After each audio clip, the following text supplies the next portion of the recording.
आज इंटरनेट, कॉम्प्युटरच्या स्पर्धात्मक युगात सर्व क्षेत्रात महिलांनी स्वतःला सिद्ध केलेले आहे. सोबतच जीवनाच्या रंगमंचावर कन्या, बहीण, पत्नी, माता, सखी, सून अशा एक नाही अनेक भूमिका समर्थपणे आजची स्त्री पेलत आहे. परंतु हे सर्व सांभाळत असताना तिचे स्वतःच्या आरोग्याकडे मात्र दुर्लक्ष होत आहे. मैत्रिणींनो, तुम्हाला निरोगी राहणं खूप गरजेचं आहे. कारण स्त्रीचं स्वास्थ्य बिघडलं की संपूर्ण घराचं स्वास्थ्य बिघडते. म्हणूनच गृहलक्ष्मीनी आरोग्यलक्ष्मी होण्यासाठी योग साधना करणं गरजेचं आहे. नित्यनियमित योग जर स्त्रीने तिच्या दिनचर्येत समाविष्ट केला तर निश्चितच सर्व जबाबदाऱ्यांचे शिवधनुष्य महिला समर्थपणे सांभाळू शकतील. म्हणून तर कवी कालिदासांनी स्त्रीला चैतन्याची ठिणगी संबोधले आहे. कुटुंबाबरोबरच स्त्री समाजाचाही उद्धार करते. स्त्री शरीरातील महत्त्वाचे टप्पे म्हणजे बालपण, पौगंड अवस्था, मध्यम अवस्था, वृद्धपकाळ ह्या सर्व अवस्थात स्त्री शरीरामध्ये महत्त्वाचे शारीरिक मानसिक बदल होतात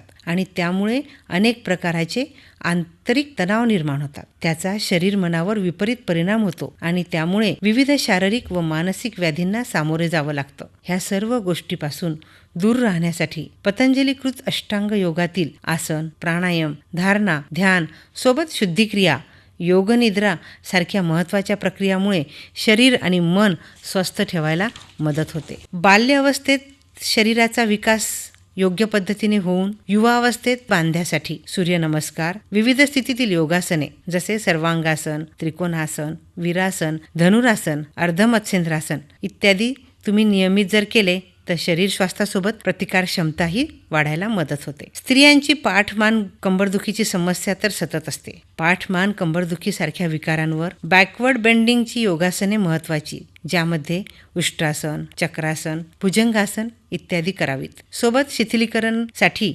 शवासन आणि मकरासन सुद्धा खूप उपयुक्त. आज इंटरनेट, कॉम्प्युटरच्या